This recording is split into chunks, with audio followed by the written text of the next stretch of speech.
Bueno, bienvenidos a la segunda clase práctica de laboratorio. Hoy vamos a hacer otro experimento que también va a involucrar la idea de mediciones directas. Vamos a hacer un poquito de resumen sobre lo que vimos la clase pasada y sobre en qué se relaciona, digamos, con mediciones directas el experimento que hacemos hoy. La herramienta que vamos a utilizar hoy, que vamos a aprender hoy, o que vamos a tratar de sacarle jugo, es una herramienta gráfica para describir un problema físico muy conocido, que es la determinación del periodo de oscilación de un péndulo simple. La herramienta va a ser el histograma, es una herramienta gráfica, y nos va a servir para catalogar los datos y después poder sacar conclusiones a partir de esos gráficos.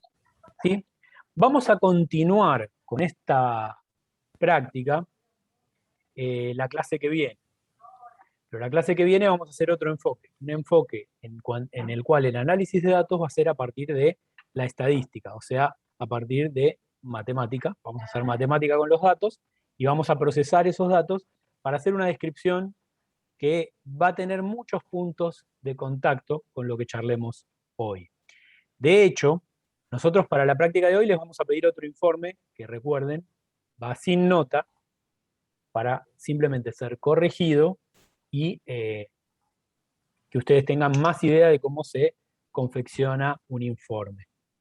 Pero los datos que van a medir hoy, ustedes los van a guardar porque los vamos a usar la clase que viene. La clase que viene no vamos a hacer mediciones, vamos a trabajar con esos mismos datos.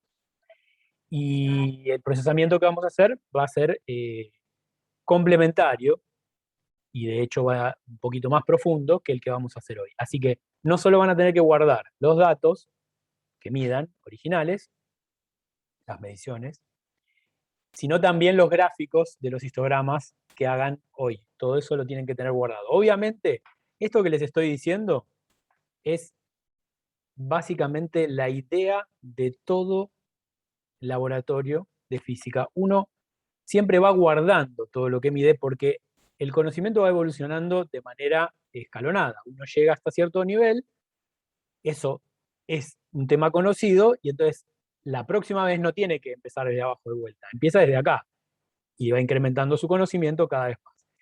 Hay una cosa que no les comentamos, porque en general en Labo 1 no pedimos demasiado eso, pero una práctica interesante que pueden tener y que es fuertemente recomendable es la de guardar un cuaderno de laboratorio. En un laboratorio de física, química, biología o lo que sea, siempre hay adentro del laboratorio un cuaderno que se usa a modo de bitácora. En la página, en la parte de material adicional, hay un decálogo escrito por un profesor que ya no está en la facultad, ahora está en la Facultad de Ingeniería, que es el doctor Oscar Martínez, una eminencia del Departamento de Física, en donde él dio 10 pautas, el decálogo, para confeccionar un cuaderno de laboratorio. Mírenlo, y también pueden mirar el libro de Ernesto Martínez, que también está subido en PDF, que es un físico que falleció hace unos años, que trabajaba en el Instituto Balseiro, y que hizo un libro sobre cómo se confeccionan los informes. Ese libro está muy lindo para leerlo, es largo, por ahí es demasiado para, como explicación para hacer un informe, pero tiene ese decálogo que lo escribió su tocayo en apellido, Oscar Martínez, que no tiene ninguna relación familiar con él, por supuesto, y lo incorporó a su libro. Tanto el decálogo de Oscar Martínez como el libro de Ernesto Martínez son muy recomendables a la hora de mejorar en la escritura de los informes. Bueno, les recomendamos entonces fuertemente que tengan un cuaderno de laboratorio porque ese cuaderno les permite recordar qué ponemos en el cuaderno. Ponemos todo lo que hicimos cuando estamos trabajando, midiendo, la cuenta que hicimos, qué cuenta nos parece que estaría bueno hacer. A veces incluso ponemos cosas que por ahí nos parecen irrelevantes, pero cuando tenemos que confeccionar el informe decimos, era por esto, era porque el péndulo se movía para este lado porque yo abrí la ventana justo en ese momento. ¿No? Uno a veces anota cosas que parecen irrelevantes y finalmente terminan siendo parte del análisis. Bueno, no quiero extenderme mucho en eso, simplemente comentarles que hagan un cuaderno de laboratorio. Bueno, repasamos un poquito lo que vimos en la clase pasada. Nosotros los resultados ya sabemos que los tenemos que expresar en términos de un intervalo de confianza. Este intervalo de confianza está definido por la incerteza o el error. ¿Y qué significa eso? Que si nosotros medimos una magnitud de X, esa magnitud va a estar acotada por un valor más representativo menos el error y un valor más representativo más el error, lo cual me da un intervalo de valores posibles. ¿Y cómo expresamos eso? De esta manera. El valor más representativo más menos el error. Esto es como lo expresamos en el laboratorio. Y al delta X lo llamábamos el error absoluto. Había otras formas de expresar el error, teníamos el error relativo, estuvimos charlando sobre eso. Dentro de las próximas clases vamos a charlar más sobre eso también. Pero el error absoluto, básicamente, habíamos visto que se componía de dos partes. Una que era el error nominal, que básicamente venía de parte del instrumento, ¿no? Aunque había una parte que tiene que ver con la calibración, otra parte que tiene que ver con el método. Pero básicamente lo más importante de ese error era el error de apreciación, que venía por el instrumento, y después quedaba ese error estadístico, ese que provenía de fuentes aleatorias. Por ejemplo, en un caso como el que tenemos acá, si yo tengo que medir el periodo de un metrónomo, yo les comentaba que uno lo va a medir y el error de apreciación del metrónomo es de 1/100. Pero si yo mido varias veces, los valores difieren en más de 1/100. Entonces, si yo tengo que informar cuál es el periodo de oscilación de ese metrónomo, poco sentido tiene que diga que es 1,25 más menos 0,01, porque el siguiente que mido no me va a dar en ese intervalo de confianza. Entonces, yo no tengo una confianza de decir que en el intervalo 1,25 más menos 0,01 van a estar todos los valores que yo voy a medir. Para eso, uno lo que hace es definir un intervalo de confianza con un error que tenga en cuenta estas fluctuaciones aleatorias. Eso es el rango de la estadística. El estudio de las fluctuaciones aleatorias se estudia a través de la estadística. Hoy vamos a hacer una primera aproximación hacia la estadística que tiene que ver con esta aproximación gráfica que son los histogramas. Vamos a charlar un poquito de qué significan esos histogramas, cómo se construyen y cómo lo vamos a usar para el problema que nos convoca, que es la medición del periodo del péndulo. Fíjense que el fenómeno que vamos a medir es muy similar al que les comentamos como ejemplo, que es el periodo de un metrónomo, que en principio es constante. Después vamos a charlar un poquito sobre el péndulo, pero todos ustedes ya lo conocen, casi todos, creo que todos hicieron física 1, así que el problema del péndulo ya lo conocen. Bueno, entonces, si tenemos una distribución con fluctuaciones aleatorias, una distribución estadística, la vamos a estudiar entonces con estos histogramas. La idea que tenemos es la siguiente. Nosotros tomamos n mediciones de una cierta magnitud física, x1, xn. Digamos, acá les presento dos ejemplos. Uno es medir el periodo de un faro 100 veces. O sea, medir el tiempo que tarda un faro entre darme un destello y el siguiente. Ese es un problema. Y el otro problema es tirar el dado 100 veces y ver qué cara del dado cae. Ambos problemas tienen una distribución estadística y tienen fluctuaciones que van a tener que ver con distintas cosas. Van a tener que ver en el dado, con cómo cae, cómo lo tiré, cómo está distribuida la masa, qué había abajo en la superficie donde lo estoy tirando. En el periodo del faro va a tener que ver, así como hablamos la clase pasada con el metrónomo, mi tiempo de respuesta. Una misma fluctuación en el faro, que digamos que el faro en realidad cuando gira tiene un problema en el motor, que roza de una manera distinta cada vez, o que se va acelerando, o lo que sea. Entonces va a haber fluctuaciones que tienen que ver con el método y va a haber fluctuaciones que tienen que ver con el fenómeno. Ambos dan lugar a fluctuaciones aleatorias. ¿Ok? Bueno, entonces, la cuestión es la siguiente. ¿Cómo analizamos eso? Está claro que los errores de apreciación, en este caso, van a estar muy por debajo de la confianza que yo puedo darle a los resultados.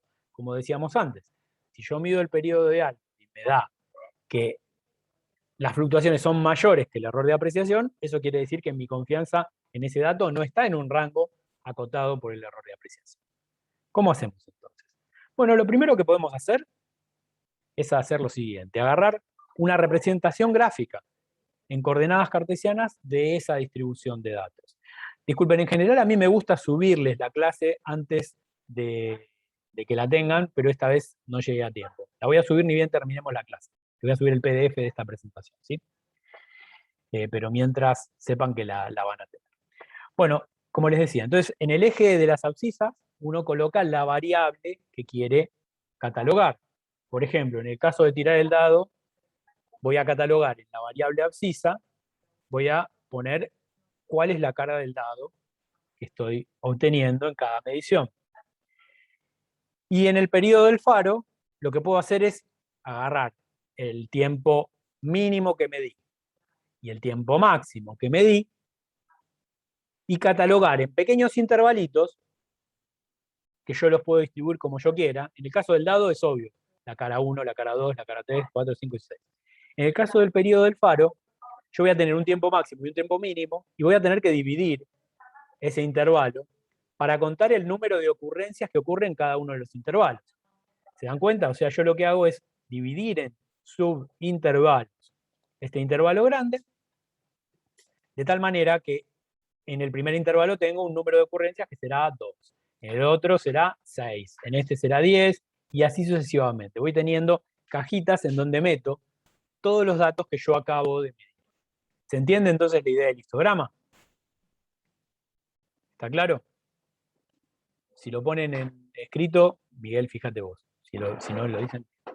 Bueno, en el caso de que yo haga eso, el número total de datos va a estar dado por la suma del número de ocurrencias en cada uno de los intervalos. O sea, la suma de todos los datos que están metidos acá adentro, me tiene que dar 100. Esos son todos los datos que yo medí y están catalogados todos.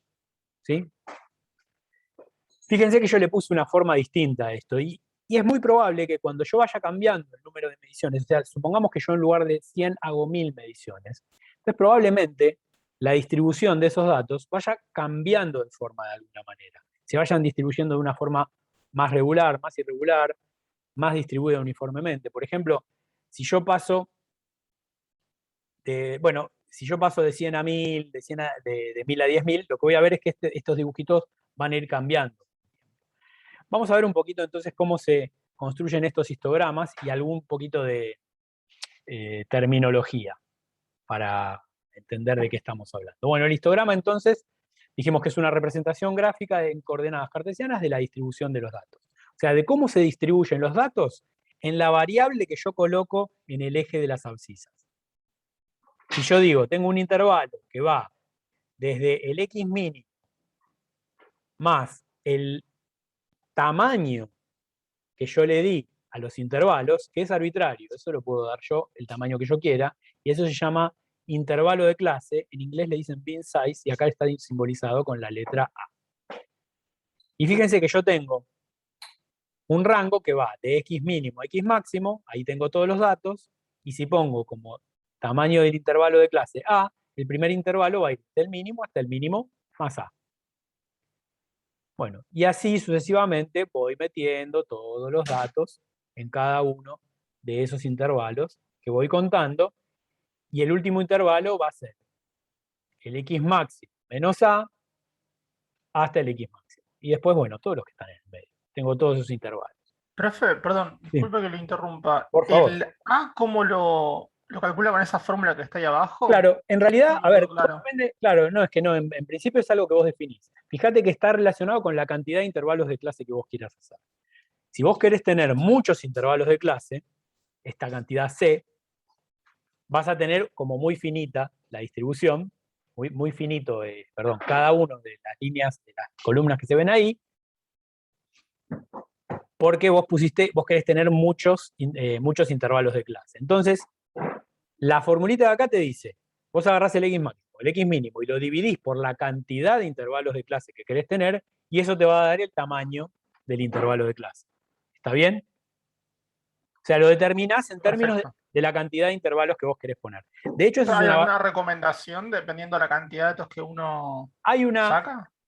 nosotros, mira, hay una regla que es totalmente empírica, que se llama la regla de Sturges, que no les digo que no la usen, pero tiene muy poco fundamento realmente. La hizo un estadístico, un matemático especializado en estadística. Y tiene que ver con el número combinatorio. Suena muy pomposa, pero realmente tiene poco fundamento. Vamos a charlar, antes de terminar la clase, de cómo ustedes van a elegir la cantidad de intervalos de clase. Pero la idea es que hoy entendamos justamente cómo influyen todas estas cantidades y el número de datos en cómo uno puede ver esos histogramas. Así que por ahí les vamos a pedir que pongan un par de intervalos de clase de tamaño distinto. Pero lo vamos a charlar un poquito más adelante. Ahora veámoslo en general y después charlamos un poquito más y si no queda claro, pregunten al terminar la clase o cuando quieran. Bueno, entonces tenemos el histograma. ¿Por qué lo llamamos distribución? Lo llamamos distribución por eso, porque tenemos nuestro intervalo y vemos cuántos datos se distribuyen en cada una de esas cajitas a las que llamamos intervalo de clase, ¿ok? Entonces, eso es nuestra distribución de los datos. De hecho, el histograma es una representación discreta de lo que ustedes van a ver mucho más adelante en la carrera, en mecánica estadística probablemente, de lo que es una función de distribución. Y vamos a ver un poquito de funciones de distribución la clase que viene, pero no demasiado. Vamos a hacer un acercamiento muy, muy poco profundo a las funciones de distribución para entender cómo pasamos del tratamiento discreto que hacemos hoy a un tratamiento continuo que vamos a hacer la clase que viene. La idea, entonces, es tener representados el número de ocurrencias en función de la variable que tenemos abajo. Ahora me centré en lo del faro, después vamos a volver a la idea del dado porque tiene también interés. Pero uno puede representar eso de dos maneras distintas. Una es el número de ocurrencias por cada parte, por cada intervalo que tenemos, y hay otra que tiene más que ver con lo que es una función de distribución y que es la que vamos a usar para comparar los datos, que es utilizar la frecuencia, o sea, la cantidad de veces que un intervalo se ve repetido, pero en forma de fracción, en proporción del total. Fíjense, si yo en lugar de poner número de ocurrencias pongo el número de ocurrencias sobre n, quiere decir que lo que estoy haciendo es, si acá me dio 10, por ejemplo, en esta columna, yo hago 10 sobre 100. Eso quiere decir que 0,1 de todos los datos se repitieron en ese intervalo. A eso lo llamamos frecuencia. Y para graficar en términos de la frecuencia, lo que tengo que hacer es tomar la cantidad de datos que tengo Perdón, metido. profe. ¿Puede repetir la frecuencia que no la entendí? La frecuencia es básicamente el número de datos que tenés en cada intervalo de clase, ¿sí? Número de ocurrencias, dividido el número total de datos. O sea, si en esta columna que estoy señalando, ¿se ve la que estoy señalando? Sí. Si en esta columna que estoy señalando hay 10 datos y yo medí 100, la frecuencia en ese intervalo de clase es 10 sobre 100, o sea, 0,1. Ah, ¿Ok? está bien, Es sí. lo que te da Sí, acá. sí. ¿Se entiende? Sí, sí, gracias. Y por supuesto cambia esto de la condición de normalización. En el caso anterior yo sumaba el número de ocurrencias y obviamente me daba el número total. Ahora, como estoy sumando fracciones, la suma de todas las frecuencias me va a terminar dando 1. A eso lo llamamos condición de normalización. O sea, no me puede dar más grande que 1 la suma de todas las frecuencias, pues son las fracciones de un número de datos. ¿Ok? Esas son formas de representarlo. Y bueno, y volvemos entonces a esa idea, la representación gráfica. ¿Y qué pasa si yo empiezo a incrementar el número de datos de mi medición? Bueno, la estadística me dice que cada vez la distribución va a ser más parecida a lo que sería si fuera continua.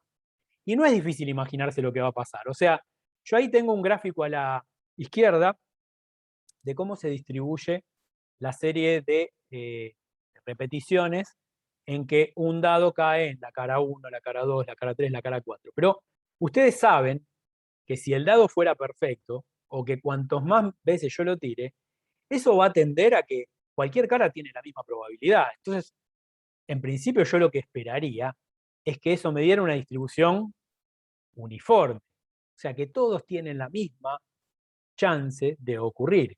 Y efectivamente va a ocurrir eso. Por otro lado, el faro, si bien va a fluctuar entre un valor máximo y un mínimo, va a haber valor que se va a repetir mucho. Y si yo me alejo mucho de esos valores, digamos, supongamos que el faro gira cada 40 segundos. Bueno, si yo digo, ¿qué probabilidad hay de medir un periodo de 1 hora? 0.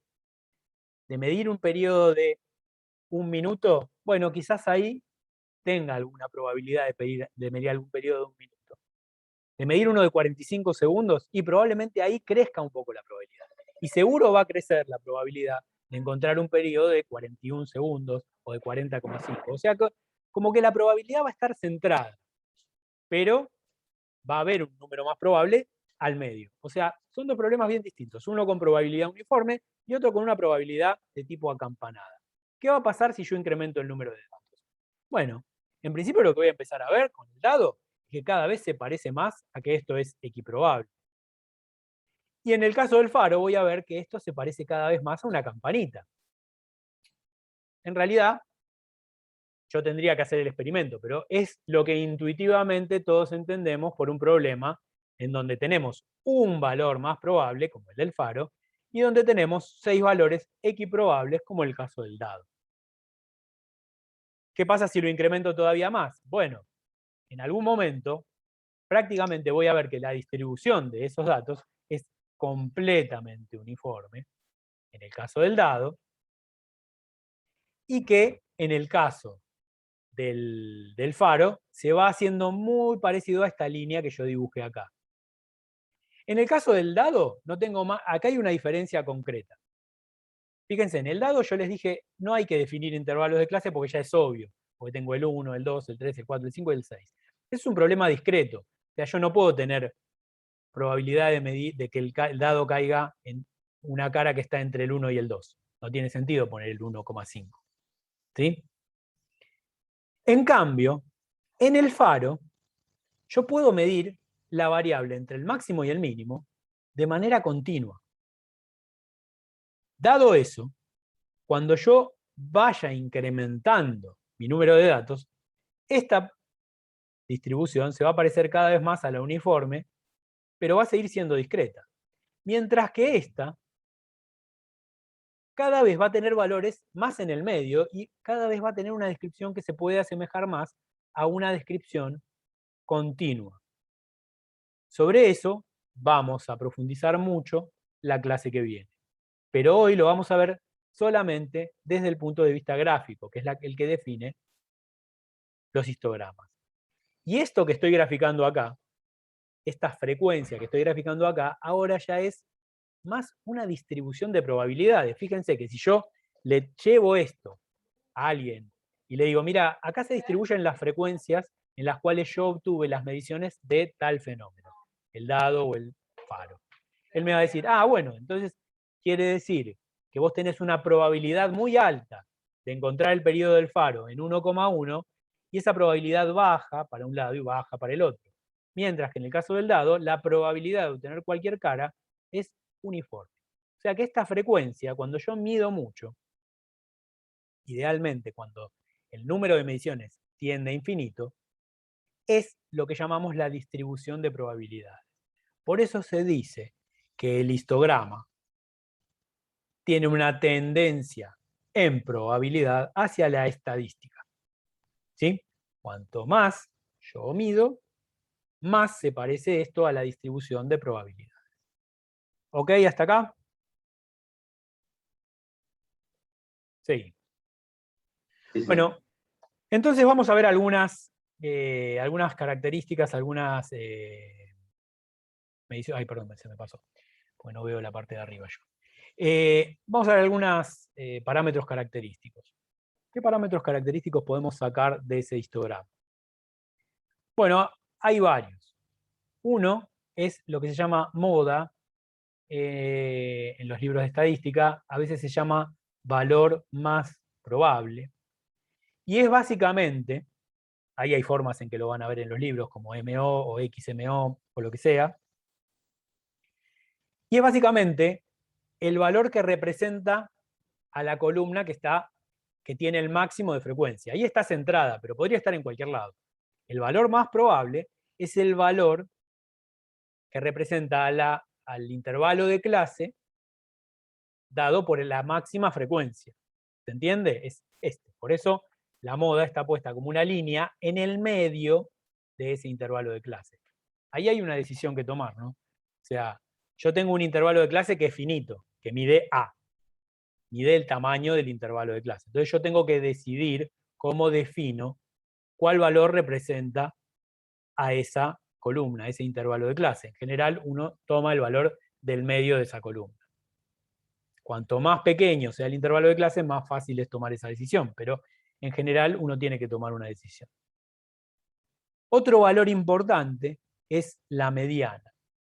La mediana es el valor que divide al 50% de los datos para un lado y el 50% de los datos para el otro. Es la línea que se encuentra en el medio. Y esa mediana, si el número de datos es impar, se calcula de esta manera, y si el número de datos es par, se calcula de esta otra manera, pero es básicamente la línea que está en el medio de todos los datos.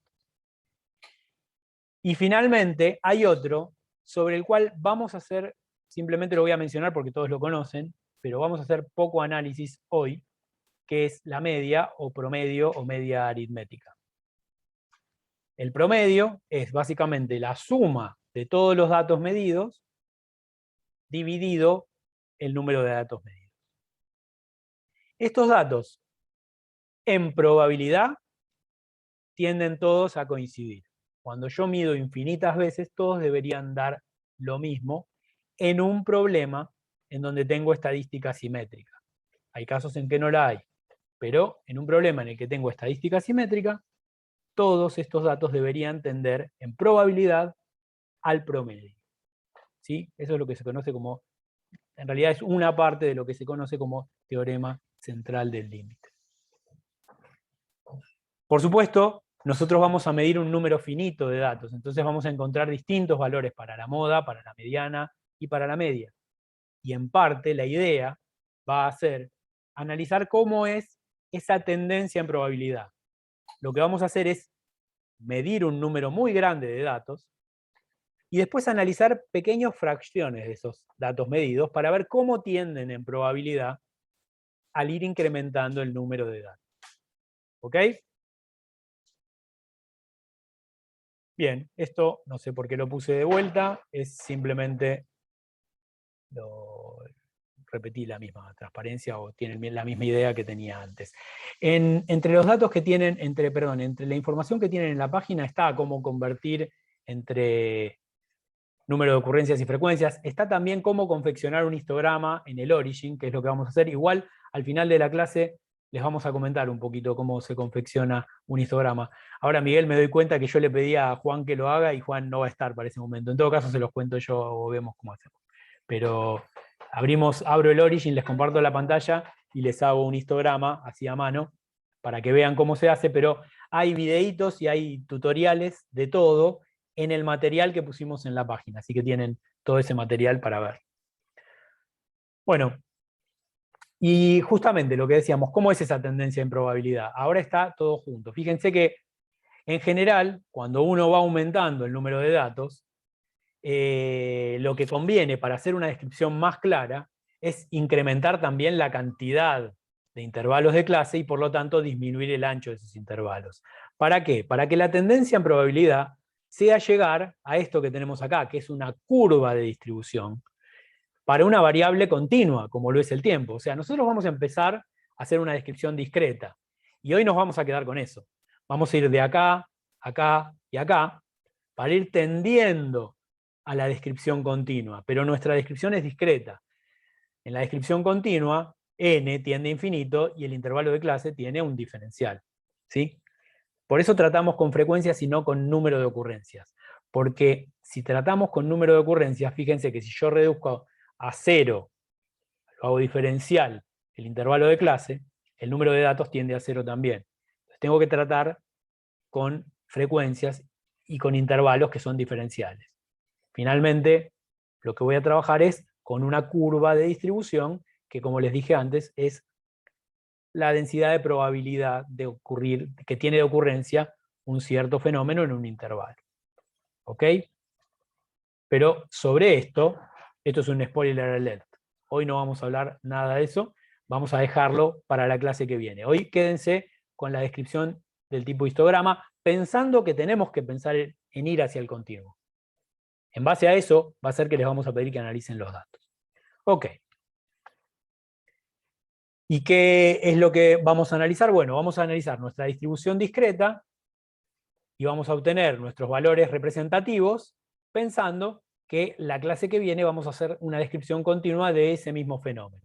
Hoy vamos a encontrar un valor representativo para el resultado, vamos a encontrar algún valor representativo para el error, que acá lo puse como S, no importa, después charlamos la clase que viene qué significa esa S, pero hoy va a ser algo gráfico, y vamos a atender a cantidades que vamos a analizar la clase que viene. De vuelta, esto es un spoiler de lo que vamos a ver la clase que viene, para que sepan a qué apuntamos. Apuntamos a una descripción estadística, desde el punto de vista gráfico. ¿Alguna duda hasta acá? Que no sea qué vamos a ver la clase que viene.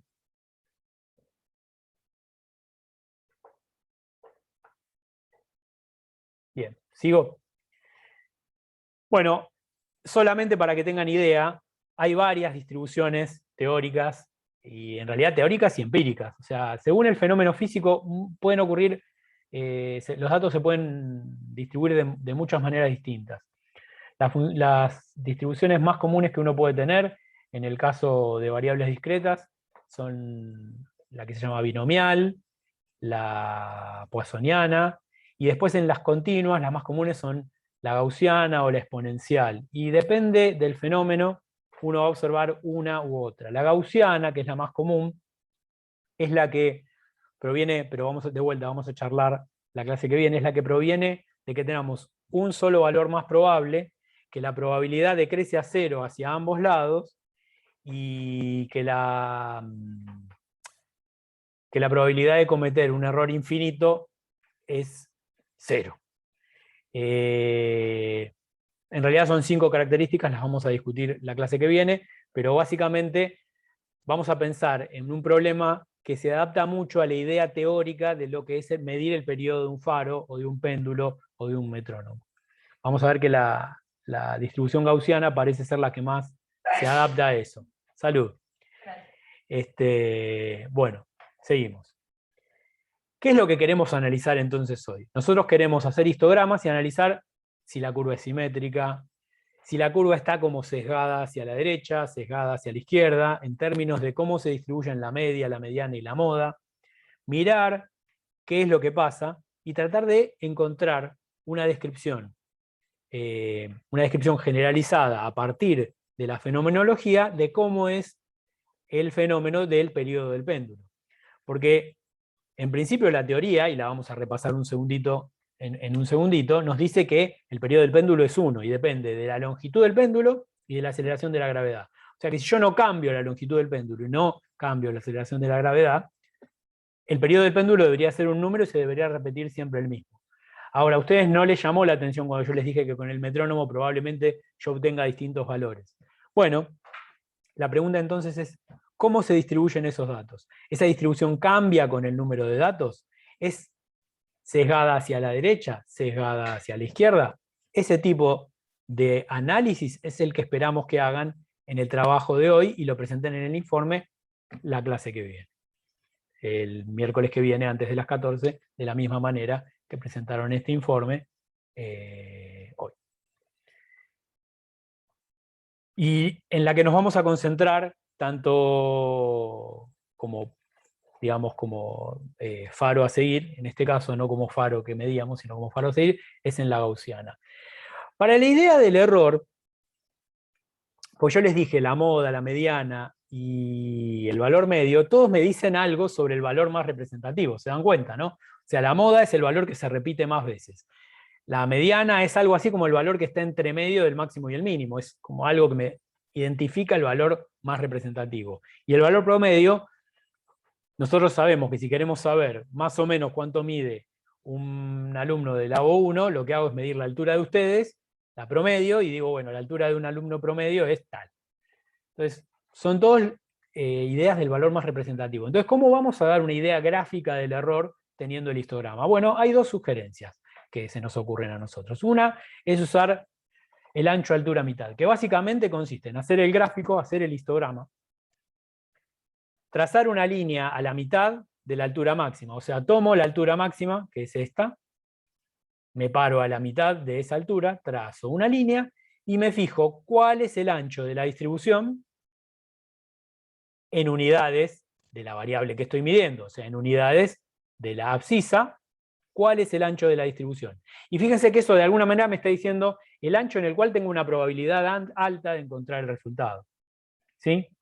Eso me da una idea justamente de un intervalo de confianza. O sea que esa es una primera idea de cómo uno puede catalogar el error. Ahora, eso me sirve si la distribución es centrada, campanada, gaussiana en nuestro lenguaje.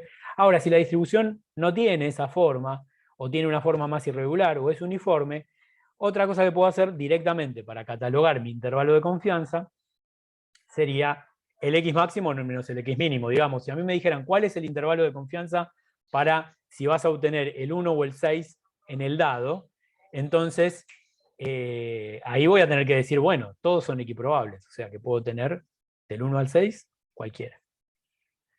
Cualquiera de las dos, tanto en el caso acampanado como en el caso uniforme, me va a dar una idea del intervalo de confianza que yo tengo para el valor que estoy diciendo. Ustedes decidirán, charlando, cuál es el más adecuado de acuerdo a la distribución que observen en los datos. No les estamos imponiendo ninguna de las dos. Lo que les estamos diciendo es qué tipo de análisis tienen que hacer ustedes para definir un intervalo de confianza. Y en este caso, estas serían las dos cosas extremas que uno podría decir. El ancho a la altura mitad, de hecho uno podría decir el ancho a la altura 2/3. Ese sería otro criterio también. Ustedes van a tener que pensar cómo definirlo y con eso darnos un resultado con un intervalo de confianza que identifique la incerteza. Bien, entonces de histogramas en general, ¿tenemos más o menos claro cómo viene la cosa? Sí, todo perfecto. Muy bien, entonces, visto eso, vamos al problema en sí. Ustedes vieron que también en la página les subimos un videíto de cómo se arma el péndulo, pero vamos a charlar un poquito de cómo se arma y de la idea del problema del péndulo, ¿no? Un péndulo es una masa unida a un hilo inextensible que realiza un arco de movimiento circular que es oscilatorio alrededor de una posición de equilibrio con un punto fijo, que en este caso está puesto en... Ahí no se ve el cursor. Yo no lo veo. Ah, ahí está. En este punto que está acá. ¿Sí? Este dibujito es solamente para darles envidia, no sé qué tanta envidia, pero es básicamente cómo armamos cómo armamos el péndulo en el laboratorio. En el laboratorio lo que hacemos es con un pie de laboratorio y una pincita, fijamos un tornillo y ahí unimos el hilo y colgamos una masa esférica o semiesférica, lo que sea, de ese hilo y resolvemos el problema de armar el péndulo con eso. El periodo lo vamos a medir con un cronómetro de mano. Ustedes vieron que también ahí les subimos, pueden usar el celular, pueden usar un cronómetro de mano, pero lo que les sugerimos fuertemente es que usen un cronómetro de la PC, porque el cronómetro de la PC les permite guardar automáticamente un archivo de texto en donde tienen todos los periodos. Y eso va a facilitar muchísimo la tarea de ir anotando los datos. La otra forma es usar un cronómetro de mano, anotar, y así van a perder muchísimo más tiempo. De la otra manera tienen el péndulo oscilando y pueden ir midiendo los periodos individuales de oscilación. Y por supuesto la longitud del hilo la tienen que medir también. Midan la longitud del hilo y mídanla pensando que en la teoría el péndulo tendría que ser un objeto puntual. Fíjense que no va a ser un objeto puntual. Después vamos a charlar un poquito con cada uno de ustedes, pero en principio uno debería tratar de tender a que eso fuera un objeto lo más puntual posible. ¿Y qué significa lo más puntual posible? Bueno, por lo pronto, que el tamaño de este objeto que está colgando, comparado con la longitud de este hilo, parezca un punto. O sea, que el diámetro sea despreciable, por ejemplo, que el diámetro sea por lo menos 10 veces menor que la longitud del hilo. Después hay otra cuestión que es ¿desde dónde hasta dónde mido la longitud del hilo? El punto fijo puede ser fácil de determinar, pero si este objeto no es muy regular, o incluso si lo es, ¿hasta dónde mido? ¿Hasta el centro del objeto? ¿Hasta el hilo? ¿Hasta el final del hilo? ¿Hasta abajo del objeto? ¿Hago una cuenta con esos valores? De vuelta, vamos a dejar que ustedes exploren eso, discútanlo, pero que lo aclaren. Acuérdense que ustedes tienen una sección experimental y eso lo van a tener que aclarar. Lo van a tener que explicar y fundamentar por qué eligieron eso. ¿Ok? Ahora, el problema del péndulo se resuelve, es un problema, les puse esto nada más para recordarles que la física es tediosa a veces. Ustedes tienen que resolver la ecuación de Newton. La ecuación de Newton lo lleva a una ecuación diferencial de segundo orden, en donde aparece este término de acá, y aparece un seno de tita. Esta ecuación no se puede resolver analíticamente, porque es una ecuación diferencial de segundo orden y es no lineal. Las ecuaciones no lineales no se pueden resolver analíticamente, salvo casos muy particulares. Y en este caso en particular, lo que hay que hacer es linearizarla. Y eso significa restringir el problema de oscilación del péndulo a ángulos pequeños. ¿Pequeños qué tanto? Pequeños tal que el seno de tita se parezca a tita. En ese caso, lo que me va a pasar es que la ecuación diferencial ya se me convierte en una ecuación diferencial lineal, y eso quiere decir que tanto la función como sus derivadas aparecen no elevadas a ninguna potencia, ni en una función no lineal como el seno. Y nos queda esta ecuación diferencial de segundo orden, que por supuesto es la única ecuación que los físicos sabemos resolver, y siempre llevamos a eso nuestros problemas, desde ahora hasta la física más avanzada que ustedes se van a encontrar. Son raros lugares en donde se van a encontrar ecuaciones que no sean el oscilador armónico. La solución es una oscilación sinusoidal, en donde la frecuencia de oscilación está dada por la raíz del cociente de G sobre L, que si la convertimos en el periodo nos queda esta expresión que está acá, que es lo que les decía anteriormente. O sea que el periodo depende básicamente de constantes físicas, como G, y de constantes experimentales, en este caso, como la longitud del periodo del péndulo. O sea que si la longitud del péndulo no cambia, el periodo tiene que ser constante. Eso es lo que nos dice la física. Bueno, nosotros lo que vamos a ver es cómo analizar una magnitud que la física nos dice que tiene que ser constante. Y vamos a ver que nos va a dar valores que fluctúan más allá de la precisión experimental, de la precisión de apreciación. ¿Cómo se mide el periodo del péndulo? Bueno, lo que tenemos que hacer para medir el periodo es justamente, por definición, agarrar un movimiento periódico, o sea, un movimiento que se repite en posición y en velocidad. Tenemos que medir el tiempo entre dos ocurrencias de ese fenómeno. Por ejemplo, las que están marcadas ahí en 1, en 2, en 3 no está marcada solo una y me olvidé de marcar la otra. En 3, el otro 3 estaría acá. En 2 hay un problema, porque yo marqué en 2 la cantidad de veces que pasa por el punto de equilibrio. Fíjense que yo necesito no solo que pase por la misma posición, sino también con la misma velocidad. O sea que tiene que ir en la misma dirección. O sea que si voy a medir el periodo del péndulo cuando pasa por la posición de equilibrio, tengo que fijarme que sea cuando va, cuando viene, ahí no pasó un periodo, pasó medio, y cuando vuelve a ir para el mismo lado. O sea, siempre cuando va en la velocidad en la misma dirección. ¿Ok? Entonces, el periodo estaría dado, como ustedes se imaginan, entre este punto y este punto, o entre este punto y este punto, o entre este punto y este punto. Generalmente, experimentalmente es muy fácil observar los puntos de velocidad cero, entonces puede ser recomendable que ustedes hagan una marca en algún punto para atrás del péndulo, pongan una hoja en blanco y marquen ese punto y traten de determinar el periodo midiendo justamente los puntos en donde la velocidad se hace cero. Y además, la ventaja que tiene eso es que no tienen que siempre acordarse que hay que contar hasta el tercero. porque a veces por ahí la primera vez se acuerdan que tenía que ir para ese lado, pero la segunda vez dicen, ¿era para ese lado o para ese lado?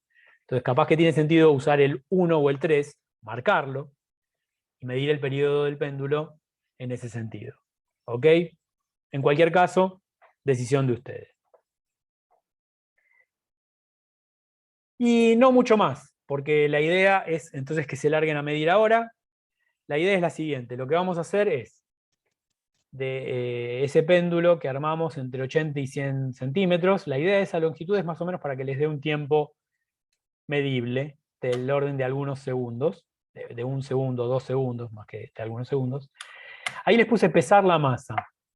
No todos tienen balanza, los que tengan, pésenla, y estaría bueno que si después 2 miembros del grupo tienen balanza, puedan comparar esos resultados. Lo que podemos hacer es, de hecho, se me acaba de ocurrir una cosa que no sé cómo no se me ocurrió antes. No pongan entre 80 y 100 centímetros. Pero ya lo armaron. No, listo. No los quiero confundir. Después comparamos un poquito, porque lo que quería hacer era comparar si encontrábamos valores distintos para masas distintas con igual longitud. Pero eso lo podemos dejar para la clase próxima. En todo caso, lo charlamos después. ¿Cuáles van a ser las 2 actividades que van a hacer? Que son las que figuraban en la guía, las repito acá. La primera es una comparación de cómo influye el observador, digamos, en la medición que ustedes están realizando, y ahí sí podrían comparar un poquito los distintos objetos que ustedes están colgando, porque seguramente de los 4 o 3 miembros de cada grupo, no todos encontraron o eligieron el mismo objeto para colgar. Pero la idea es que en la primera actividad realicen 20 mediciones del periodo del péndulo. Una cosa que no mencioné, pero que queda obvia por cómo la dibujé, las mediciones tienen que ser individuales. Eso quiere decir que ustedes pueden dejar oscilando el péndulo, como se sugiere en la guía, pero tienen que medir de a un periodo. No medir 10 periodos seguidos y después dividir por 10 el número. ¿Se acuerdan por qué uno no va a hacer eso y sí va a medir periodos individuales? ¿Se les ocurre por qué? Porque no sería directa la medición. Exactamente.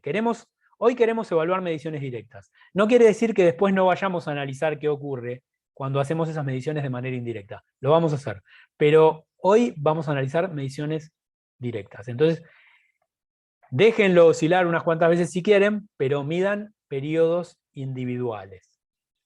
Acuérdense de que el ángulo tiene que ser pequeño, en general con que sea menor a 10 grados alcanza, y como son 20 mediciones, n va a ser igual a 20 para este caso. Y en este caso lo que tienen que hacer es realizar histogramas para cada experimento de cada uno de los individuos integrantes del grupo. El objetivo de esto es comparar cómo influye el observador en la distribución de esos datos. La media, la mediana, la moda, el ancho, altura, mitad, el máximo menos el mínimo, si está sesgado hacia un lado, si está sesgado hacia el otro, si está centrado. Eso, la idea es, la actividad 1 justamente está pensada para que analicen la influencia del observador en el fenómeno que ustedes están utilizando. Sería deseable que tuvieran péndulos de la misma longitud para esto. Obviamente las masas que cuelguen van a ser distintas, pero si ya construyeron el péndulo y tienen distintas longitudes, no se hagan drama, simplemente reporten. ¿Ok? ¿Se entiende entonces la actividad número 1? Es una actividad en donde la influencia aleatoria va a estar más que nada asignada por la diferencia de los observadores. Profe, le hago una consulta. Sí. Con respecto al pesaje del péndulo, o sea, del objeto, ¿también pesamos el hilo inextensible? Está muy bien esa pregunta. Acuérdense que una de las hipótesis es que la masa es despreciable, la del hilo. Estaría buenísimo que hagan las dos cosas.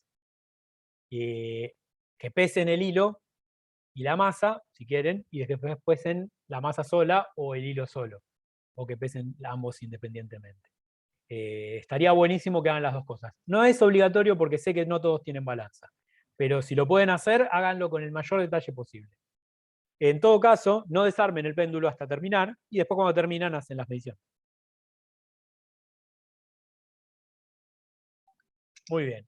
Entonces, la actividad 1 es esa. Y la actividad 2, que esa está sugerida que la pueden hacer con las mediciones de un solo integrante.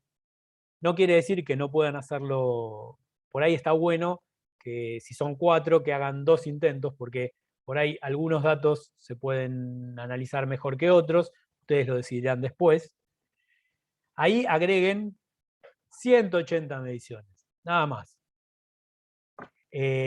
Para lograr un total de 200 mediciones y poder analizar cómo es esta tendencia en probabilidad.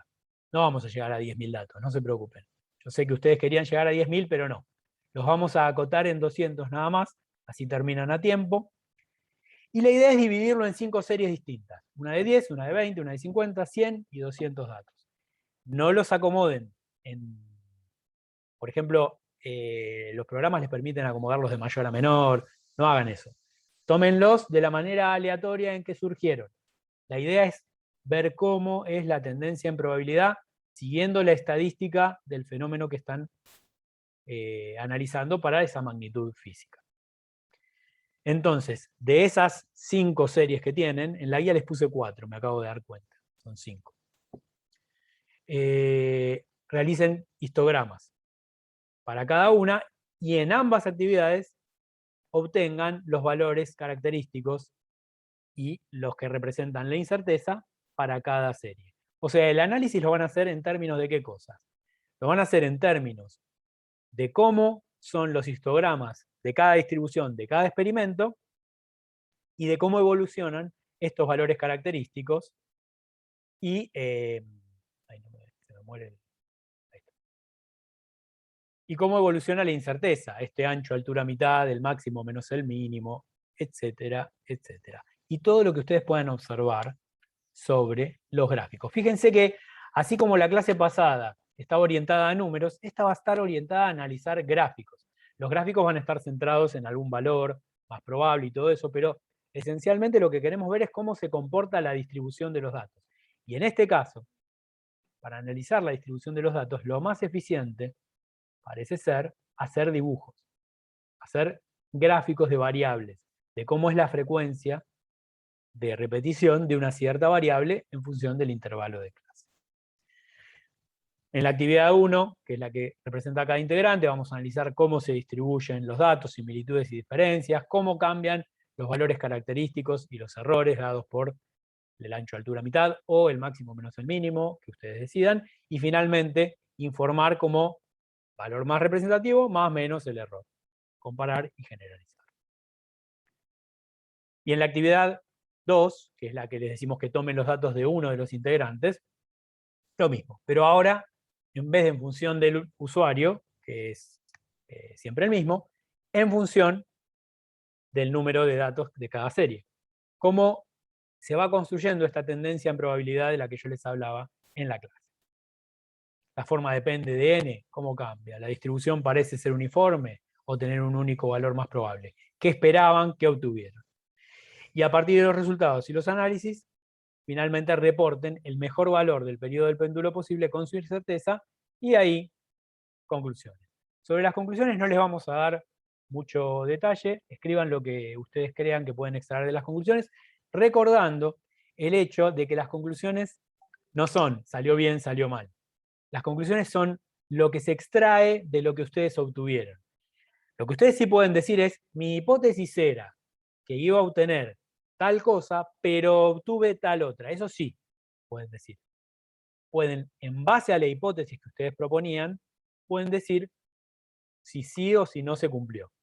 Y por qué les parece que puede haber sido. Si es que lo saben, lo pueden elucubrar también en ese momento.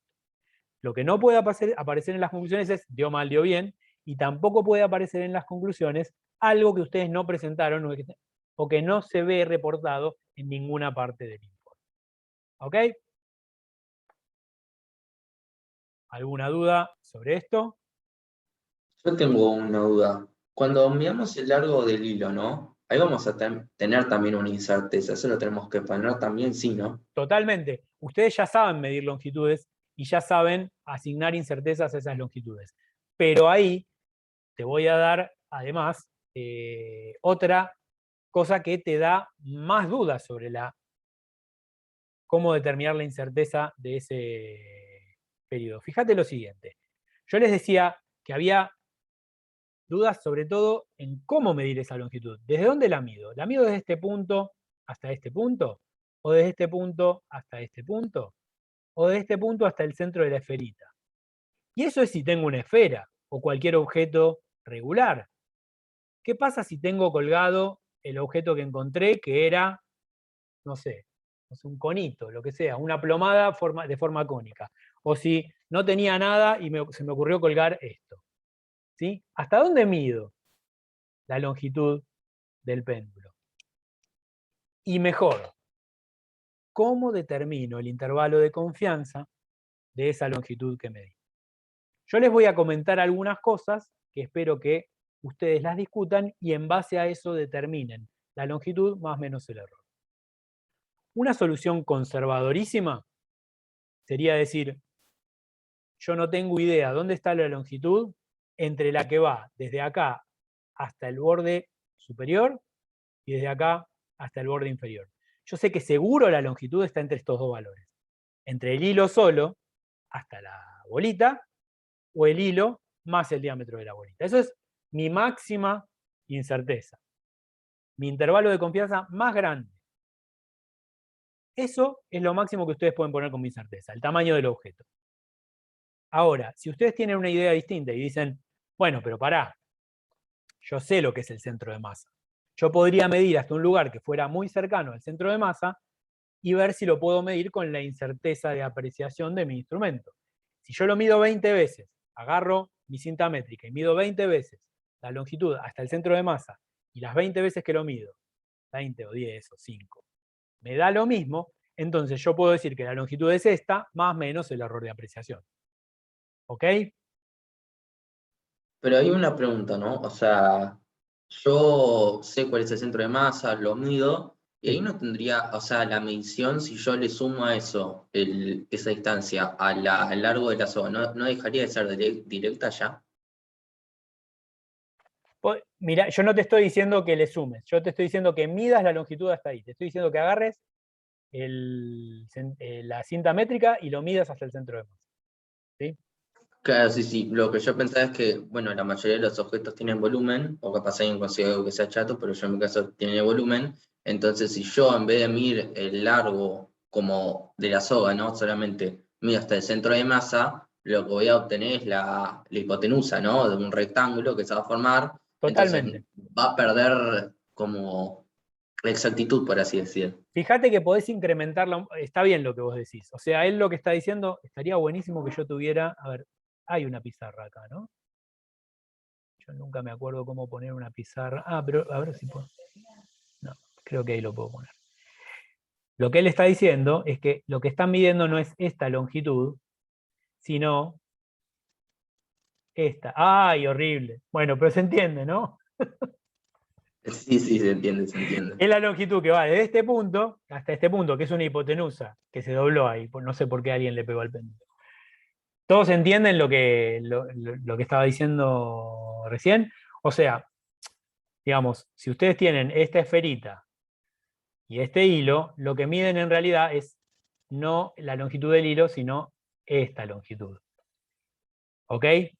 Bueno, si el diámetro de la esfera es despreciable, quizás esas dos longitudes se parezcan mucho. Entonces, piensen ustedes, con una medición directa, cuál es el intervalo de confianza que ustedes pueden asegurar.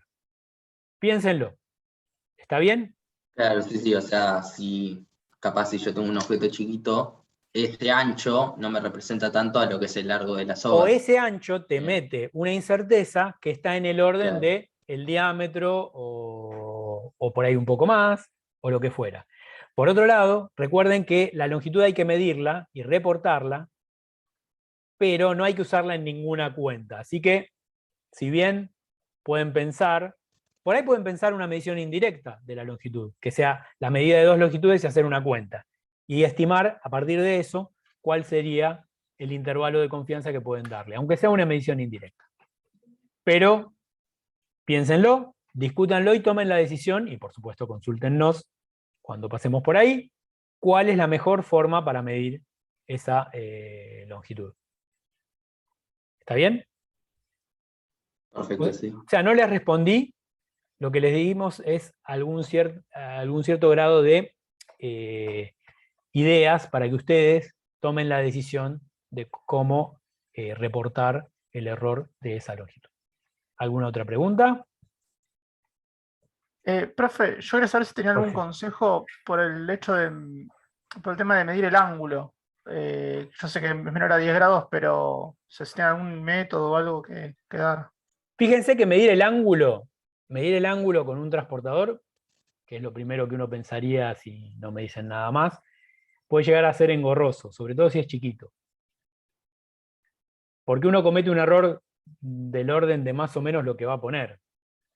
Más si la longitud del péndulo es muy larga.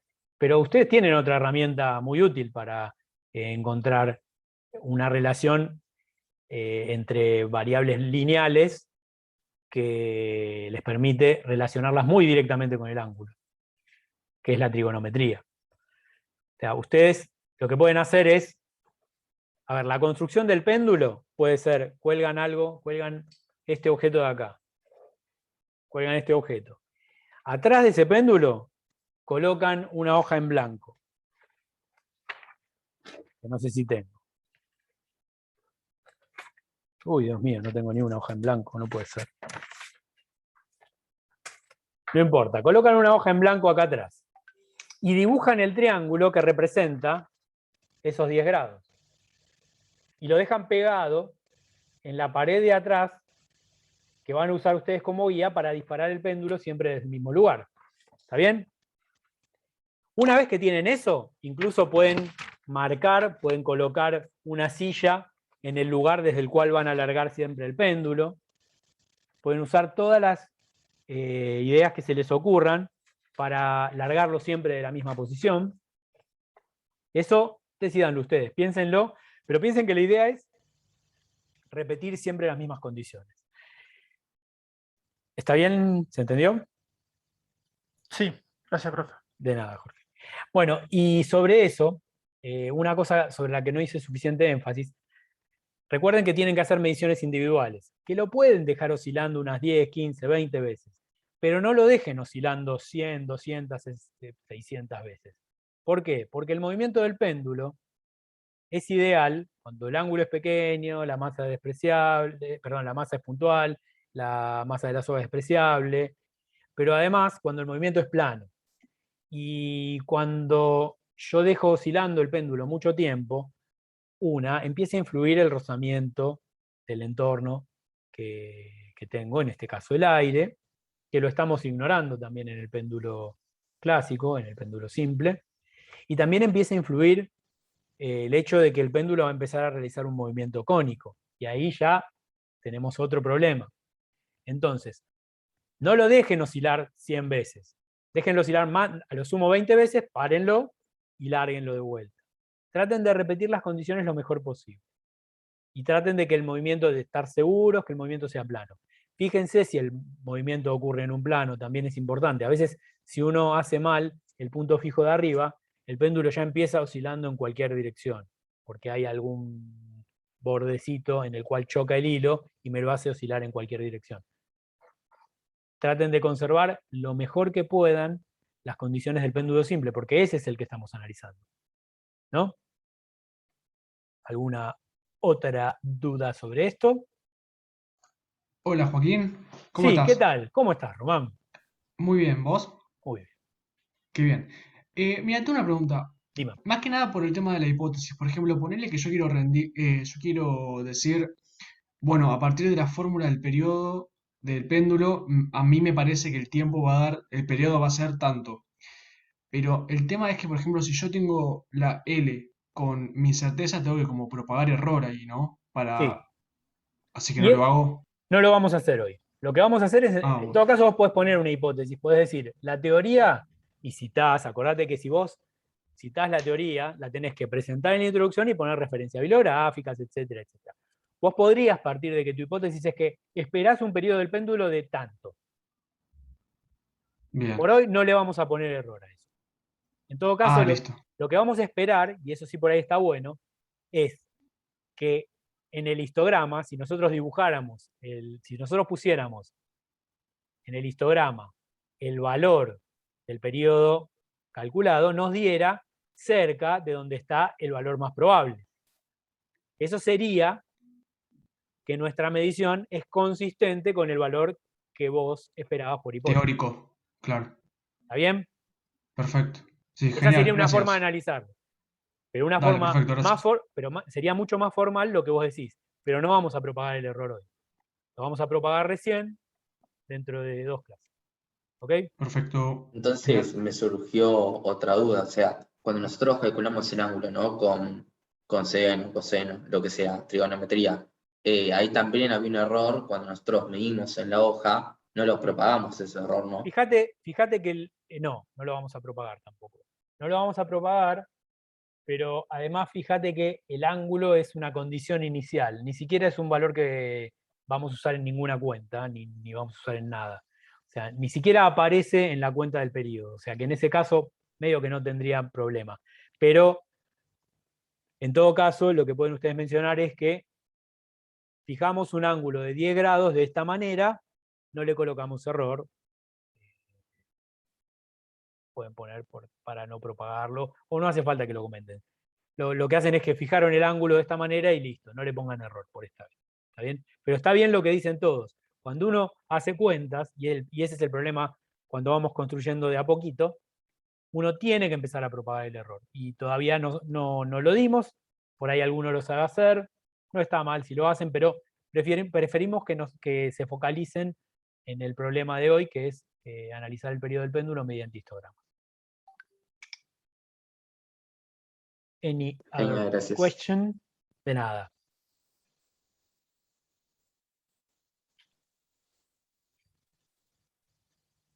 Claro, ahí hacen un comentario. En realidad, una vez que definiste cuánto vale el cateto, medís solo el cateto y listo. Porque la hipotenusa es fija. Entonces, listo, ya lo medís. Siempre fijás el cateto opuesto y ya está. Esa es otra. Bueno, si no hay más preguntas, voy a pasar a contarles brevemente cómo se construye un histograma. Vamos a salir de acá, de la presentación, y vamos a ir a cómo se construye un histograma. Yo acá tengo... que esto... ¿Cómo saco esto? Genial, no tengo idea de cómo sacar el... Tenés que borrar, ir a opciones, anotar y borrar, y pasas la Perfecto. bonita y borras. Sí, pero tengo que hacer... No, le toqué borrar y me dio cualquiera. Borrar todos los dibujos, ahí está, listo. Gracias. Gracias. Bueno, ¿cómo se construye un histograma? Yo lo que hice acá fue entré al origin y estos son datos generados automáticamente, o sea, pero ustedes lo van a hacer con mediciones que hacen ustedes. Ustedes van a agarrar esa serie de datos que les sale del programita del cronómetro y los van a copiar y pegar en columnas de acá del origin, ¿sí? Entonces, ¿cómo se construye un histograma? El histograma se construye de la siguiente manera. Ustedes separan en la columna que tienen ahí y aprietan el botón derecho. O pueden ir también a análisis, pero bueno, hay varias formas de hacerlo, como ustedes saben. Y lo que se hace en estos casos es, van a la opción Statistics on Columns y abren la ventana de diálogo. Y acá se les abre una ventana que les da varias posibilidades. Todo esto está explicado en el tutorial, así que voy medio rápido. Les aparece por un lado la parte de plots, y en la parte de plots ustedes van a poner histogram. Y después les aparece en esta parte cantidades para computar, momentos y cuantiles. Y en los momentos les aparece un montón de cosas. Les aparece min, que es el valor medio. Este es el promedio, la media aritmética. Es esto, el min. Eso selecciónenlo porque se los va a calcular. Les aparece... Bueno, ahí puse la desviación estándar. Por ahora no la vamos a usar, la desviación estándar. Les aparece la moda. Cliquenlo también. Y en cuantiles les aparecen otros datos que les van a servir, que son el mínimo, la mediana y el máximo. Si le dan OK acá, y apretan, les aparece ahí una ventanita nueva en donde está el histograma, ahí chiquitito. Ustedes pueden hacer doble clic ahí y ya tienen acá el histograma. Y bueno, y ahí pueden, el Origin lo pueden explorar un poquito. También hay una guía de cómo funciona el Origin, un videíto, así que lo pueden trabajar, pero uno, por ejemplo, puede seleccionar esto, que es un lector del gráfico, y se paran en cualquier lado y les dice, por ejemplo, el valor X y el valor Y donde están parados. Y eso les va a servir para encontrar, por ejemplo, tanto cuánto vale la altura de esta columna, como dónde está centrada, etcétera, etcétera. También lo pueden hacer por cuentas, ¿no? Pero además, una cosa que falta por definir es cómo el programa me puso el número de intervalos de clase de manera automática. Bueno, lo que vamos a hacer nosotros es fijar el número de intervalos de clase en principio, y para eso lo que tienen que hacer es ir a doble clic, y ahí, ¿vieron lo que hice? O sea, hice doble clic sobre la columna, y acá me aparece, en la opción Data, me aparece cliqueada la opción Automatic Binning.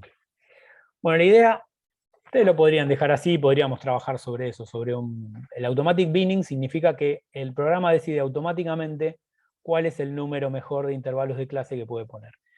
La idea es que ustedes lo seleccionen y que para hacer una comparación lo más adecuada posible, para un número de mediciones, elijan cuál es el número adecuado de intervalos de clase que van a tener. En el caso de la actividad 1, lo preferible es que pongan el mismo número de intervalos de clase para todos los integrantes del grupo, porque ahí el número de mediciones es 20, es igual para todos. Así que seleccionen uno y no dejen que el programa lo haga automáticamente. Toman el máximo, el mínimo, lo dividen por el número de intervalos que quieren. Ese número de intervalos, elíjanlo que no sea más chico que 5, porque les va a dar muy difuso, y que no sea más grande que 10, porque les va a dar, les va a dar columnas con un solo dato que tienen por ahí poco sentido. Entonces, entre 5 y 10, de acuerdo a cómo se vea mejor el histograma, tomen la decisión y unifíquenlo. Y en cuanto a cuando van incrementando el número de datos, ahí pueden cambiar el número de intervalos. También elíjanlo de manera que la distribución se vea lo mejor posible. ¿Qué puede pasar si uno elige un número de intervalos, por ejemplo, muy grande? Digamos que yo tengo un intervalo y elijo un número de intervalos muy grande, por ejemplo, en vez de ponerle automático, le pongo a mis datos, en vez de 9, que es lo que puso acá, que es más o menos lo que yo le acabo de poner, le pongo 50. Ah, no me deja tocarlo, a ver. Ah, tengo que achicar mucho esto. Bueno, vamos a ponerle 0,05. Entonces me quedan 90 intervalos de clase, ¿sí? Es exageradamente alto. Le doy OK y no me da bola. ¿Por qué no me da bola? Bueno. No me estarían dando, no le gustará tan grande. A ver. 0,1. A ver si ahí me da bolilla. Si no me da bola, igual lo podemos charlar y listo. ¿Sí? Por ahí. No me da bolilla. Bueno, no sé, tengo algún problema con el histograma. 0,2. Es mi último intento. Listo. Lo que podría llegar a pasar, si yo le pongo muchos intervalos, para pocos datos, ustedes van a tener 20 datos.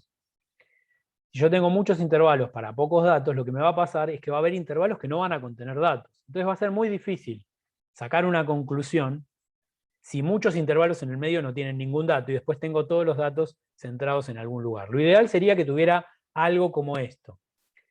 En sí, supongo que el programa, para encontrar la parte automática, lo que hace es justamente buscar que todas las columnas estén conteniendo algún dato. Y de hecho, como yo generé estos datos para que sean una distribución bastante continua, da algo bonito. Pero elijan ese número, o sea, agarren el máximo menos el mínimo, divídanlo por el número de intervalos que desean y pónganle a ese, y carguen esos datos acá. Bin size sería el ancho que ustedes quieren, y el máximo y el mínimo los tienen que extraer de los datos que les aparecen en ahí que les da el origin, que ahora les digo cómo los tienen. Fíjense que ahí les da el histograma, acá les da el valor medio, acá les da el mínimo, la media y el máximo. Esos valores los sacan de acá directamente. ¿Ok?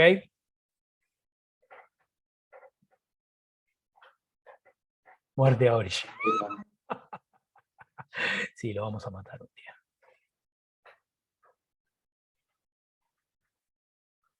Bien.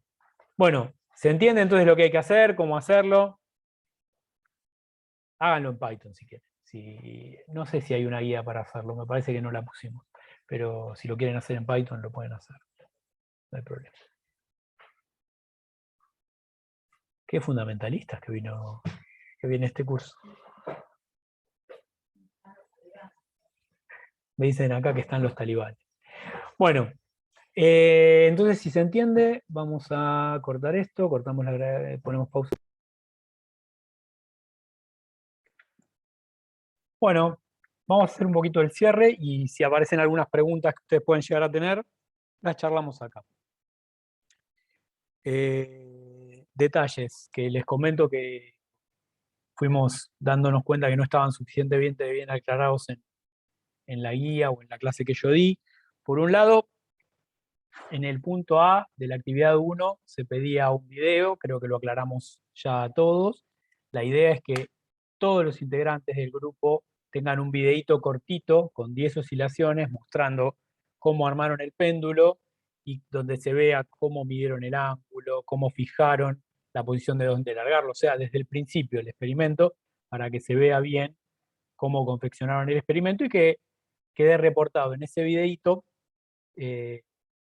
cómo fue el procedimiento de realización del experimento. La idea es que esos videos los pongan en un drive y compartan el link cuando nos mandan el informe. El informe, como dice en la guía, hay que entregarlo antes de las 14 de la próxima clase. O sea, justo antes de la próxima clase sería el deadline para entregarlo. Sería el 8 de septiembre. Antes de las 14 es el deadline para entregar el informe.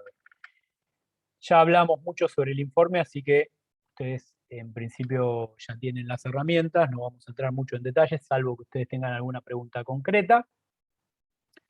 Y bueno, nos las hacen ahora cuando terminemos de charlar. Una cosa que les quería comentar, más que nada porque hablé con varios y surgió esa idea, y es una de las cosas que uno se tiene que sacar de encima en Labo 1. Digamos, nosotros en física lo que hacemos es desde el laboratorio tratar de construir la teoría o el modelo que explica un fenómeno y de esa manera vamos a tratar de encarar los trabajos. Muchos llegué y ya estaban calculando cuánto les tenía que dar el periodo si G era 9,8 y L era igual a 1 metro. No está mal que tengan eso para empezar como una hipótesis y no está mal que traten de ver por qué se cumple o no se cumple, pero ese no es el objetivo del trabajo. El objetivo del trabajo no es comprobar que el periodo del péndulo tiene que dar 1,3 porque G es 9,8 y L es 1 metro. El objetivo es analizar una variable aleatoria con fluctuaciones estadísticas y analizar cómo es la influencia del observador en la actividad 1 y cómo es la influencia del número de datos en la actividad 2, teniendo en mente lo que mencionamos en la clase, que es la tendencia en probabilidad hacia la distribución de los datos a partir de los histogramas. Entonces, analizar esas herramientas gráficas y analizar los valores característicos que se obtienen, la media, la moda y la mediana, ver cómo evolucionan, ver si la tendencia en probabilidad es hacia una distribución simétrica, no simétrica, decreciente hacia los extremos, uniforme, si fuera así. Ver si está sesgada hacia la derecha, sesgada hacia la izquierda, todo eso es lo que ustedes tienen que analizar. En el primer caso, analizar la influencia del observador y en el segundo caso, analizar la influencia del número de datos de la serie. Ese es el objetivo del trabajo. Si ustedes quieren agregar además como objetivo que ustedes tenían la hipótesis de que, dado que, y ustedes tienen que conseguir una cita bibliográfica, G vale tanto, ustedes esperarían que para una longitud de tanto el periodo sea tanto, entonces pueden agregarlo y no está mal que lo analicen. Pero lo más importante son esas dos actividades y los objetivos son la influencia del observador y la influencia del número de datos en una variable aleatoria que tiene fluctuaciones estadísticas. ¿Ok?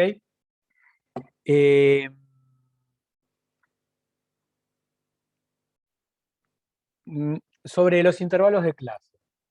Les dejamos libertad para que ustedes lo hagan. O sea, traten de mirarlo en términos de que quede una distribución de datos razonable. Digamos, si ustedes, por ejemplo, hacen un intervalo de clases muy chiquito, se van a dar cuenta de que van a tener esencialmente un dato en unos cuantos intervalos de clase muy alejados. Y eso no habla de cómo están distribuidos los datos, de alguna manera lo dice, pero lo dice de una manera más difícil de leer. Entonces, traten de ir incrementando el número el tamaño del intervalo de clase de tal manera de que casi en todos los intervalos de clase haya datos y en donde puedan encontrar una distribución, o bien que sea uniforme, o bien que sea muy grande al centro y decreciente hacia los costados.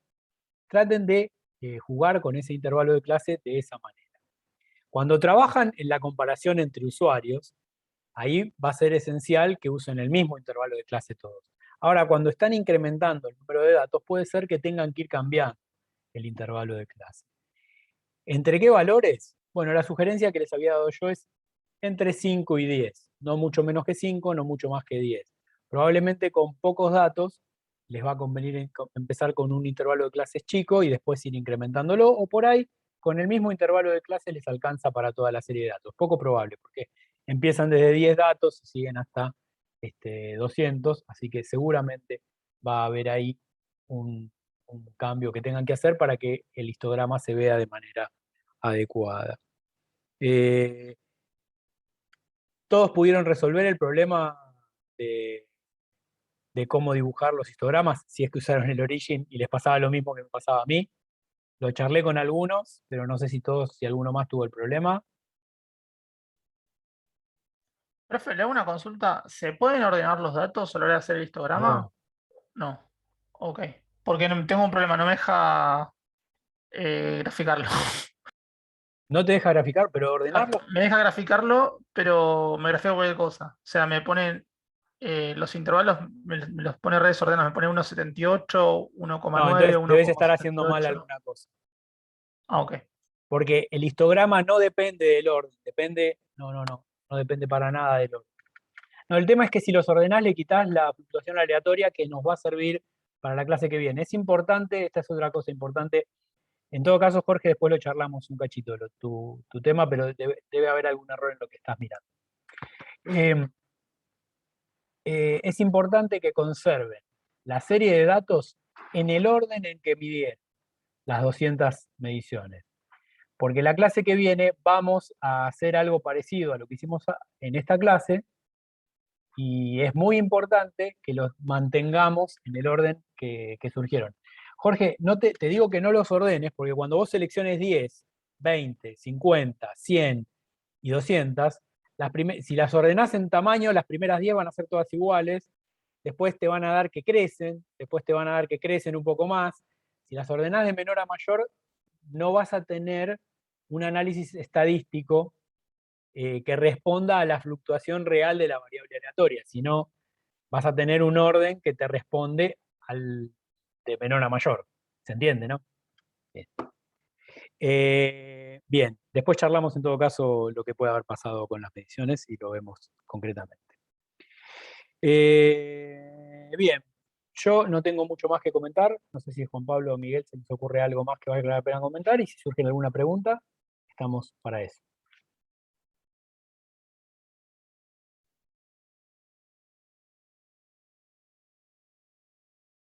Bueno, si no hay preguntas, les quedan un poquito menos de una hora para seguir trabajando, pueden terminar de redondear y después ya están liberados. Acuérdense de entregar el informe a tiempo, así. Y lo importante con este informe, al igual que con el primero, es que lo entreguen, que hagan el mejor informe que puedan y que lo entreguen. Así ya tienen ese tic de aprobado de eso y nosotros lo corregiremos para que ustedes en el tercer informe, que sí lleva nota, ya tengan en claro bien todas las correcciones. Bueno, si no hay ninguna Joaquín, pregunta, sí, escucho. yo te quiero hacer una consulta. Sí.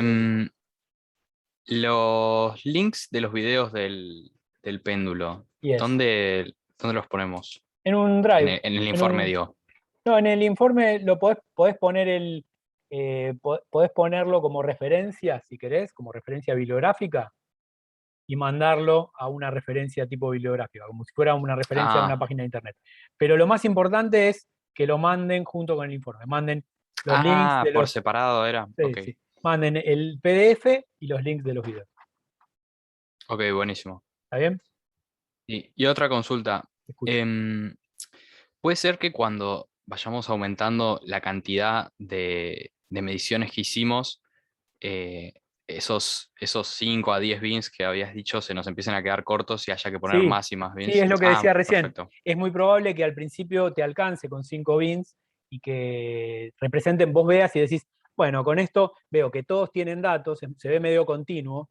Porque lo que pasaba, una cosa que pueden hacer para jugar y darse cuenta de lo que les quiero decir es achicar mucho el bin, achíquenlo pero exageradamente, cosa que quise mostrarles en vivo y no pude. Cuando lo achicás mucho, te va a quedar que cada bin tiene un dato o dos datos, entonces lo mirás y son todos iguales, pero están muy distribuidos y muy separados y hay un montón, en el medio, hay un montón de bins que no tienen datos. Claramente ahí estás haciendo los bins demasiado chicos. Entonces lo empezás a agrandar. Ahora, también te puedes pasar para el otro lado. El límite superior sería que pongas un solo bin y todos los datos en uno solo, o en dos. Eso tampoco te indica demasiado cómo están distribuidos. Tenés que encontrar el punto intermedio. Tienen que jugar con el tamaño del bin de manera de encontrar el punto intermedio. 5, 10 bins, más o menos va a andar bien. Por ahí te tenés que pasar, para 200 te tenés que pasar a 12 o 15 a lo sumo. 15 ya sería mucho. Ya con 12 debería darte una buena distribución de datos. Entonces, jueguen con el tamaño del bin de esa manera. O sea, encuentren la regla empírica para describir lo mejor posible esos histogramas. Que en lo posible no haya bins sin datos.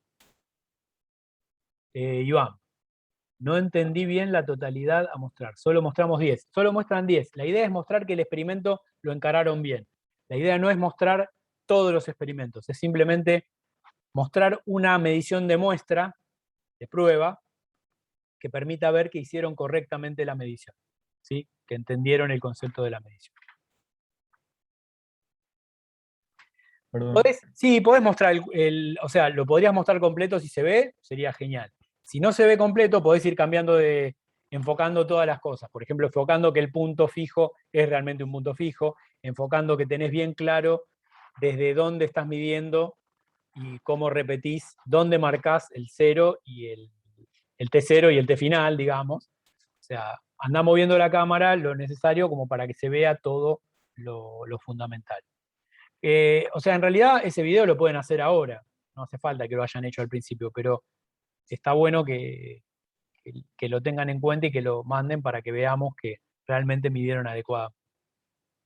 ¿Quedó claro? Perfecto. Clarísimo. Profe, Sí. Escucho. ¿Quién estaba preguntando? Escuché un profe y después no escuché nada más. no, decía sí, profe. Ah, ok. El sí no escuché. Bueno, ¿alguna otra pregunta? Sí, buenas. Franco. Tuvimos la duda en mi grupo, sí, de si realmente los valores que presentábamos, tipo la media, por ejemplo, eran mediciones siquiera, o sea, nos planteamos si eran directos o indirectos, pero no. Una pregunta anterior es si son mediciones siquiera. No, no son mediciones. Sí, Claro. la palabra correcta sería estimadores. Son estimadores, Ok, de estimadores. tu variable. Vos lo que estás haciendo es, estás tomando una serie de datos, esas son las mediciones, de tu variable aleatoria, el periodo del péndulo. que es esa. La variable aleatoria es el periodo del péndulo. La variable aleatoria es el periodo del péndulo medido de la manera que vos lo hiciste, con el cronómetro, con el dedito, eso es la variable aleatoria. Lo que vos haces a partir de esa serie de datos es obtener estimadores, o valores característicos, lo llamé yo en la charla. Esos valores característicos que te representan. Y te representan un valor que corresponde al valor más representativo de tu variable aleatoria. Si la serie de mediciones fuera simétrica e infinita, la media, la mediana y la moda tienden al mismo valor en probabilidad. Todavía no hablamos sobre eso, pero en principio, cuando vos medís infinitas veces, todos deberían darte lo mismo y deberían coincidir en que te dan el mismo valor.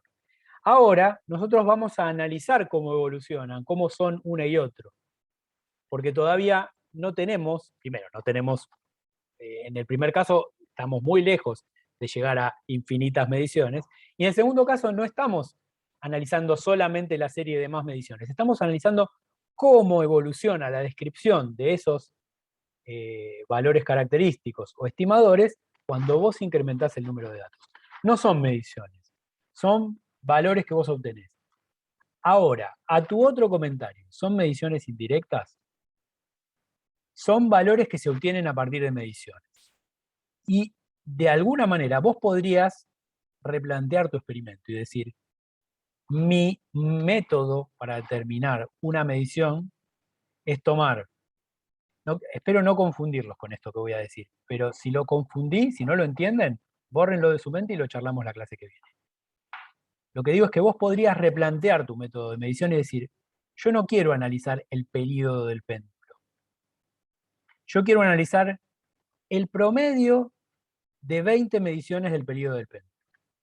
Mi nueva variable aleatoria va a ser el promedio de 20 mediciones del período del péndulo. Entonces, yo debería hacer muchas veces 20 mediciones y a cada una de esas series de 20 mediciones obtenerle el periodo del péndulo. Y tener muchos promedios de 20 mediciones del periodo del péndulo. ¿Se entiende la diferencia? Y ahora, hacer un histograma con los promedios de esas 20 mediciones.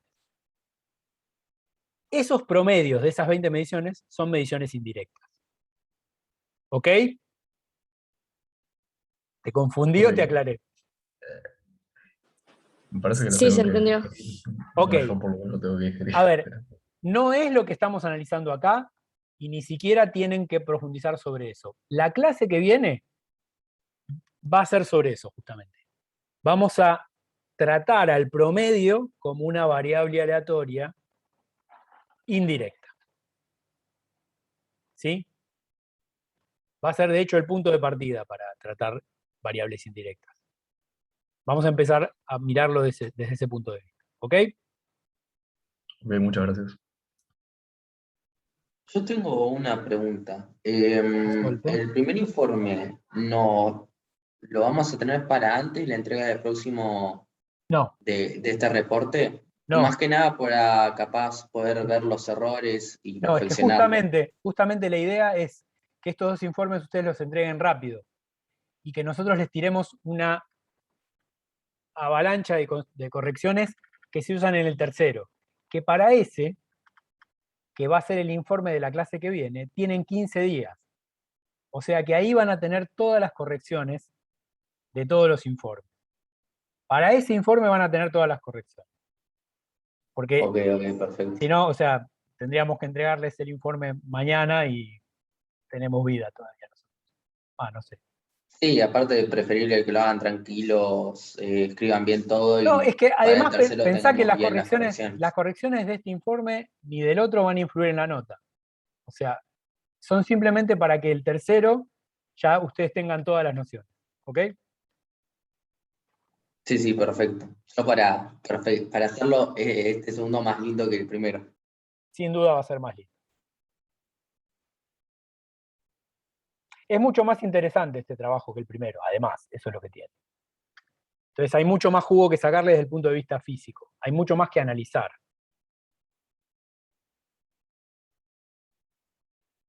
Sí, sin duda. El otro El otro era más era simple. como el perro que se muerde la cola, ¿no? O sea, es como No, que o sea, estabas era haciendo simplemente, lo mismo siempre. claro, uno se metía mucho en la idea de la medición directa. Ahora nos estamos metiendo en la medición y en la posibilidad de que pueda haber fluctuaciones, algunas que por ahí ni siquiera podemos explicar. Claro. O quizás no tengamos las herramientas para escribirlas numéricamente o exactamente. No, es que en realidad no es el objetivo no es analizar ahora numéricamente eso. Eso va a ser la clase que viene. Por ahí alguno de ustedes tiene alguna noción de estadística que les sirva para la clase que viene, pero no es la idea. No nos adelantemos, vamos paso a paso y vamos analizando las cosas punto a punto. Eso, la clase que viene, sin problema, nos meteremos. Bueno, si no hay nada más que decir, los dejamos libres. Ustedes pueden ir a trabajar en sus grupos o redondear qué es lo que tienen que hacer. Y creo que había alguien que tenía un problema, Jorge. Si querés, Jorge, no sé, Sí, profe. ¿en qué grupo estás vos? No, En el 2. vamos para ahí y, Pasa que me salí sin querer. Necesito que mande invitación de vuelta. No sé cómo. no, y ya más de una invitación por día no puedo mandar. La tengo que cobrar esta, discúlpame. Te paso el CBU y me lo... Uy, esto está grabado, ¿no?